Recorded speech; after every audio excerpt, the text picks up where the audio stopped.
Financial Survival Network, helping you to survive and thrive in the new economy. Get our complimentary newsletter at financialsurvivalnetwork.com. This is the Financial Survival Network. You are listening to the financialsurvivalnetwork.com. I'm Kerry Lutz on 1230 WBZT. Obviously, those of you who listen to the Financial Survival Network know and love Andrew Hoffman of milesfranklin.com. He's with us every Monday explaining what's going on in the markets, the economy, and the world. And he's with us now. Andy, welcome back. Oh, happy to be here. Another wonderful weekend. Hey, so what's going on in the world today, and why is the Dow Jones Industrial Propaganda average going down? Well, now it's up, of course. Oh, it's because, up. Well, it's not because of anything. It's up because of the dead ringer algorithms that the PPT put in on almost every day. Just go back to my piece. Anyone should look at it. You'll see. In fact, Zero Hedge constantly is writing about it now. They call it POMO, permanent open market operations, but it's essentially the powers that be creating the perception that all's well. It really is remarkable to me because forget the propaganda about, the economy's recovering and we're going to have a debt ceiling deal. You look at the hard data of what's really going on. We're talking about this is one of the worst earnings seasons in 5 years, probably the worst earnings season. We're seeing massive job layoffs from major corporations. We're seeing terrible retail sales data, record low or record drops in consumer confidence, and now a record low in Obama's approval rating. And yet we're somehow told that the Dow is going up every day, that's symbolizing something. And what would it be symbolizing? That all's well, of course. Oh, well, I'm feeling better. It makes me feel good. Well, people don't own stocks anymore. I mean, that's the sad part. Anyone who looks into the numbers knows that retail participation in the stock market, it had its first big drop after the 2000 crash. And then after 2008, when everyone lost their shirts in both the stock and housing markets, people ran out en masse. So the only people left in the market are the algos, many of them which are controlled by the government and the banks, and a couple of large hedge funds. But even the hedge funds are dramatically falling off the face of the earth because almost all of them have underperformed the market for the past 3 years. That's right. But one thing you could never go wrong with investing in is EBT cards, right? Right, if you call that an investment. Obviously, you're talking about what happened this weekend where in 17 states for 2 days, the food stamp cards didn't work. So think about all the people that walked into Walmart the day they got them renewed, whether it's the first day of the week or whatever, and filled up their carts with food that they so desperately need to eat, and the cards didn't work because of a glitch. A glitch. And another interesting thing happened in central New York at a Walmart. And this is what's interesting now. If I asked you who the contractors were who were administering the food stamp EBT card program, do you know who they are? Well, I know JP Morgan is somehow part of the game, but I'm not sure how. Exactly. They're one of them. The largest bankster corporations. But another vendor is Xerox. And Xerox had a power outage, which did affect being able to pay with a benefits card in several states. And as of early Saturday afternoon, the debit system was back up and the SNAP program was being rebooted with expectations that all services would be up shortly. However, people entered a Walmart and there were no limits on their cards.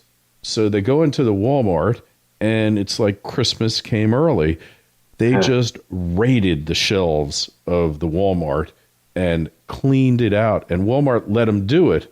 And all of a sudden, some of them got out, but others, all of a sudden, the limits came back.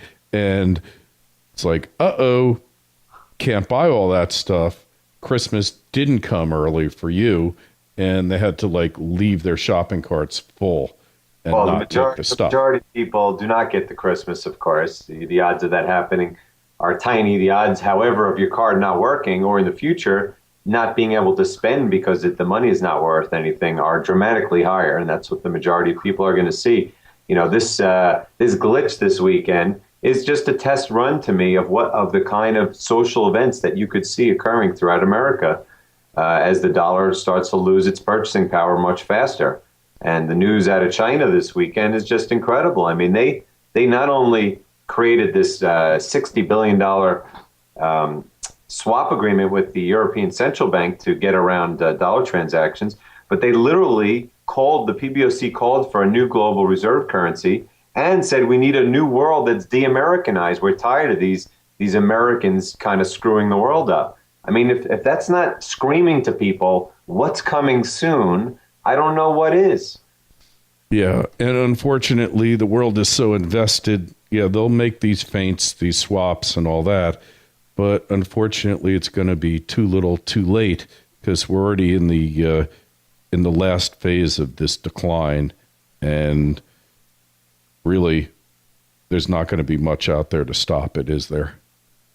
No, and the writing is so on the wall as to what will be who will be leading the next system, and it's going to be obviously the Chinese, the Russians, the people who have the resources, the reserves, and of course positive trade balances. There's only a handful of them in the world, and coincidentally, the people that have the gold are the ones that have the trade balances. And each day that passes, those trade balances are going to get more positive to the east and more negative to the west. It's just when you hear the Chinese, who are typically very reserved about what they say, they're not just lashing out at America now. They're lashing out at Japan's policies. Everyone, they are sick and tired of it. They are the ones who are being hurt the most. Of course, they allowed this to happen by pegging the yuan to the dollar, and I haven't seen them unpeg it yet. But the fact is that they are being hurt the most, and at some point they're going to have to pull the trigger on this new system and stop letting America destroy the world at their expense. Well, look, they've been inflating right along with the U.S. They have a bigger money supply than the U.S., and none of this is good. And I don't know if you caught this article, but consumer debt in the U.S. just topped a record $3.04 trillion, but money multiplier velocity continues to decline. What that means is a good question. It means all the money just goes to the banks. They're not lending. It's a record amount. There's a record disparity between the amount of deposits at the banks and the amount that they're lending because they just get they're insolvent. You saw the earnings last week of J.P. Morgan and Wells Fargo. I mean, this has been going on for years, since 2009 when the FASB decided banks can mark their assets at whatever they want. But we're talking about record consumer bankruptcies and debt write-offs, and the banks just keep writing off, or I should say writing up the value of their loans. And these are paper gains. They're not real earnings. They're just paper. And of course, they don't have cash to go with it. So they need cash from the government, which is what ZIRP and QE is all about. And it will never stop because the banks are becoming more insolvent each day. And so they need more and more cash from the government. Of course, they take that money and just put it back in the Fed, or they gamble in the market with it, but they're not lending it to anybody. And then we see corporate debt now exceeds what it was in 2008. It's over $7 trillion, which is less than half the Treasury debt. Another interesting statistic. How about my favorite, margin debt? Margin debt is not only higher than at the peak in 2008 now, it's higher than the peak in 2000 at the height of the internet boom.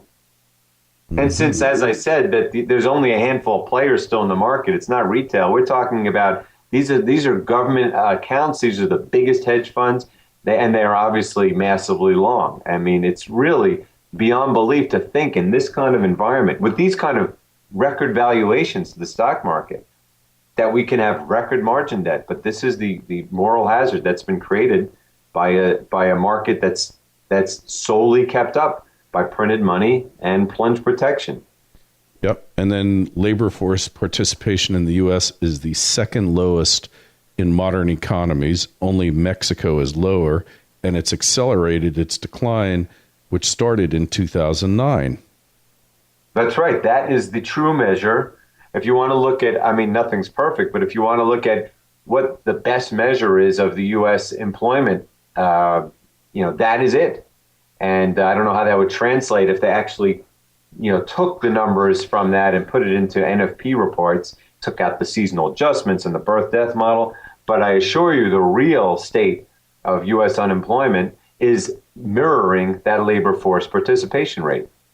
Oh, for sure. There's no question, because you can only employ whatever you're employing as a percentage of the population, and forget the adjustments and the hedonics and all that. It's a bunch of garbage. And then if we look at the real median household income from 2000 to 2009, it paints the same picture as the employment numbers. Surprise.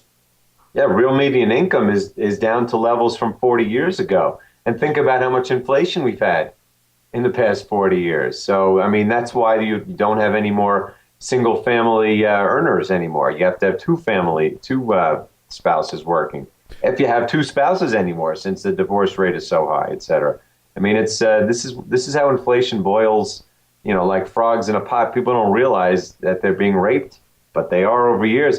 And now that you have QE4, which will soon turn into QE5, 6, that pace will only grow faster. And then, that comes into play with, when do these EBT cards stop producing for people? When do they not work anymore? They either stop working because the system crashes, or they stop working because the purchasing power ceases to exist. And I had a guy on named Stephen Pimper who tried to convince me that more food stamp recipients is good, because food stamps, EBT cards, are very stimulative for the economy. And I said, if that's the case, let's send everybody an EBT card, including you and I, and we can really have a hell of an economy, because we'll have a food stamp economy and the economy will just take off, right? It is remarkable that people, and this goes to top. I mean, Obama will say the same thing in speeches, that we need this because it somehow grows the economy. And if that doesn't scare you, I don't know what, especially because of the diminishing returns that we've seen in money printing. It used to be you printed $1, you got $5 of GDP. Now you print $1 and you get 5 cents of GDP. Oh, you get negative. Really, it's negative growth. It's the crowding out effect. $5 debt for that negative GDP. Exactly. And it is truly scary, yes. And we will talk more about this up next on the FinancialSurvivalNetwork.com. Kerry Lutz speaking with Andrew Hoffman, 1230 WBZT. Hi, it's Kerry Lutz. I recently decided to move my retirement account into physical precious metals to hedge against the coming times. If you want to move an existing retirement account into physical precious metals that you can hold in your hand, tax-free, there's no company that can do it more quickly and efficiently than Regal Assets. It took them just 24 hours to open my new IRA account, and all I had to do was fill out one simple form. The best part is that Regal Assets does all the work for you. They cover the setup and administrative costs for 2013. If you're interested in making the same move I did, call 855-678-6620, 855-678-6620. That's 855-678-6620, or visit them at regalassets.com. You'll be glad you did, and tell them Kerry sent you. We're back on the FinancialSurvivalNetwork.com. Kerry Lutz doing our Monday interview with Andrew Hoffman on 1230 WBZT. So, Andy, there's really no hope for this economy. Really, the hope comes after the crash, that hopefully the government will not have enough funds to operate this myriad of departments. They'll have to close them down, effectively dismantle, and there'll be enough of people like you and I and entrepreneurs and true wealth creators out there who will effectively come back and try to resuscitate things, right? Well, I have no fear. They will not shut the government. I mean, I wrote a piece a week or two ago called Dependency Nation, saying that big government, like fiat currency, is a Ponzi scheme. Once it gets too big, it has to get bigger. That's why the shutdown only affected probably 5% of all the government. For all the hype, I mean, yes, the veterans are upset that they closed the war memorials, but really they haven't closed much of anything, because they can't. The government, they can't stop with the food stamps. They can't stop with the government jobs because that's all that pays. And of course, these jobs don't produce anything. So they have to just keep printing more money to pay them because they don't produce anything sustainable. And we were talking before about the labor participation rate, and of course, that doesn't even talk about what kind of jobs are out there. The jobs that are out there are now these part-time jobs, they're low-paying jobs because there's nothing. The government has subsumed, the government economy has subsumed the real economy. So all that's left is these tiny little nothing jobs. And now that you have Obamacare coming on, it's only going to make this trend worse because people just will not hire, especially in a recession, these workers that require the added costs of health insurance. Yeah, can you spell outsourcing? I mean, you're going to outsource any job you possibly can. I mean, I had this conversation with Peter Schiff. I mean, you're just going to outsource anything. And if you can't outsource, then you're going to hire a part-timer, right? Well, of course. I mean, they're so onerous, the Obamacare, what it's calling for, that, again, it's like I got a notice from my neighbor at HOA saying we can't do these upgrades because of the recession. Now I'm going, the recession? We're not in a recession. We're growing 2 or 3% a year, according to the government. The fact is, in the real world, it's a recession, and people don't want to hire anyone. But look, there's a great article on Zero Hedge today about the giant corporations that are laying off people. I mean, what's it? Merck. I think it's Merck just fired 20% of its global workforce. IBM, major layoffs. I mean, people are laying off, and it's not just because of Obamacare. It's because we're in a recession, and this will only make things worse. And on the topic of Obamacare, we're having this government debt ceiling and shutdown, all these talks every day. And it's really astounding because at least in 2011, they would talk about what it is they were talking about. Here, what are they talking about? Okay, yes, the Republicans want to defund Obamacare. Ain't happening.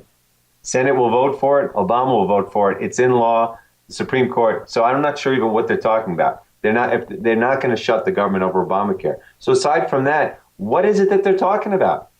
There's no sequester cuts. I hear that they're going to undo the sequester cuts. So what is it that they're talking about right now? It is amazing to me that no one knows this. That's a good question. And I don't know, the weather's been pretty good in Washington, so, it can't be that. And I don't know, what do they got to talk about? Nancy Pelosi's looking pretty good these days, huh? Yeah, I mean, as far as I'm concerned, it's just going to make the Republicans look worse. Again, we're in a nation of people who desperately need government jobs and entitlements, and trying to hold up government because of a major entitlement, Obamacare, is only going to make it even harder for them to get elected. So I don't understand what it is who they're catering to. The handful of the 1% rich people, they need the 99% that of the rest because there's more votes there. So I just don't understand what's going on. Of course, by Thursday, they'll have a deal because if God forbid we went to this weekend without one and we literally had a debt ceiling breach and you saw a real government shutdown, because that's what would happen this weekend, the whole game could fall apart by Monday. So you will see a deal. But in the meantime, I just see it as, politically, everyone is just shooting themselves in the head. Yeah, I just can't see the thing going past the 17th. Of course, they're going to have a deal, and the deal will resolve absolutely nothing. And you know it as well as I do, right? Yeah, the deal means we will print more money. I mean, they're basically deciding, should we keep printing money? Well, duh, of course they're going to do that. The numbers don't even matter. They can say the debt ceiling is 18.9 trillion or 19.3 trillion or who knows? I mean, frankly, if they do this, they're going to want to push it past the 2012 elections, just like they pushed the sequester past the 2014. The sequester was 2012. So they're going to have to go, at least 18 months. That number could easily be close to $20 trillion. Hey, you remember that old song by The Clash, Should I Go or Should I Stay? I think should I stay or should I go? Should I stay or should I go? Either way, if I go, there will be trouble. If I stay, there will be double. Oh, I sense the title of today's piece here. Yeah. I mean, right? You got it. I mean, this is what it comes down to. If we go, we're screwed. If we stay, we're screwed.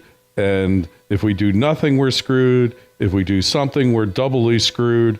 And really, it doesn't make any difference anyway. So let's just do a deal and call it quits. Although we got this guy, Ted Cruz, who's saying we're a bunch of idiots.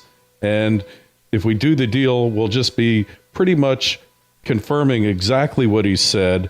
So let's just, tomato or tomato, there's a whole bunch of those songs which kind of pretty much symbolize or encapsulize what I'm saying here, but pretty much it sums it up, doesn't it? Well, I mean, when you compare today, this debt ceiling debacle, or whatever you want to call it, compared to 2011, it is mind-blowing the control of perception they've temporarily created. Because, I mean, think about it. The U.S. alone had $3 trillion less debt when they had this, they were stripped of their credit rating 3 years ago, and there was a whole debacle, and gold went to almost $2,000 an ounce. So here we are, 2 years later, $3 more trillion in debt. We've had bankruptcies left and right of nations, of cities, of corporations, GM, Chrysler, you name it. It's happened. Yeah, and European unemployment's at an all-time high, and we've had currencies collapsing left and right around the world. The Chinese and the rest of the world attacking U.S. policy and want to get rid of the reserve currency. And yet, markets are higher. They've got gold lower. They've got people talking about this recovery, which there's nothing anywhere that shows a recovery in anything. So we're at this kind of bubble precipice where somehow the market control by the powers that be has created this like tiny little eye of a hurricane, which at some point is just going to blow right through. And, there's just so many things that could cause it to just fall apart at any second. We just sit and wait, and we hold our physical gold and silver. So should we default or should we pay?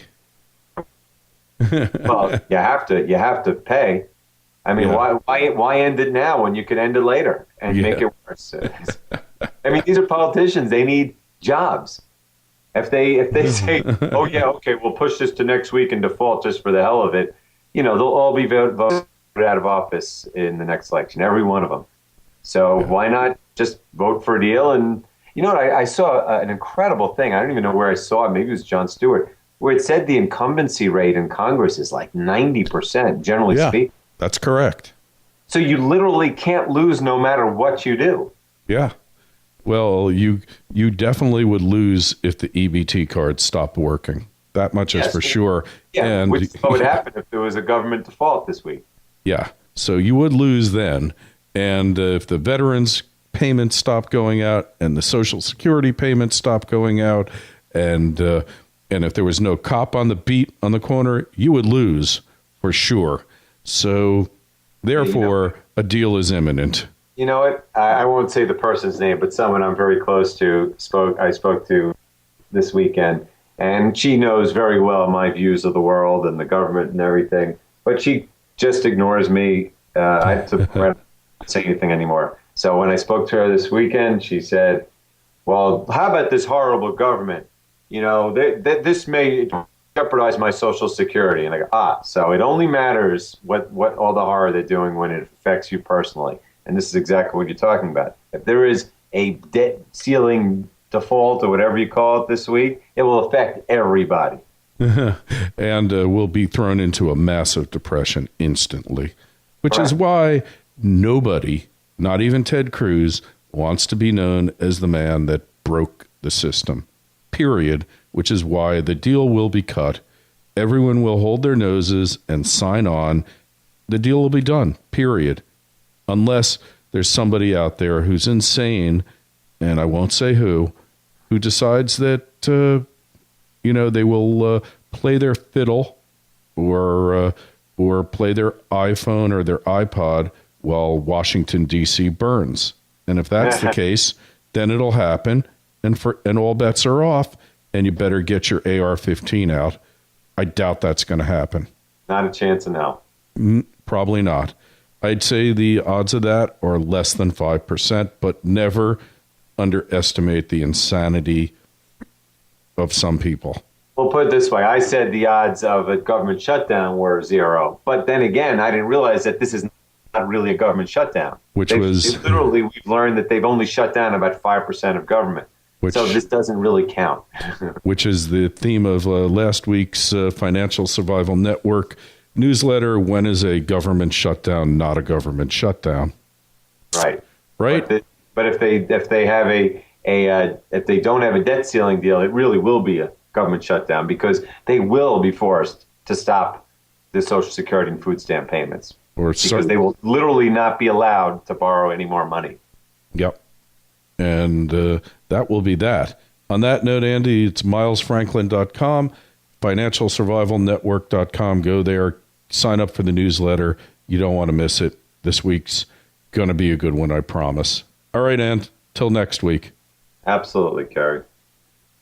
Hey, if you're a coffee connoisseur like me, you need to try an amazing new roaster out of L.A., Tonks Coffee. These guys are fanatical about delivering the best beans in the world. They source directly from the growers, roast it, and ship it to you within 24 hours, so it's the most fresh coffee you've ever tasted. Every 2 weeks, you get a new batch of incredible beans roasted to perfection.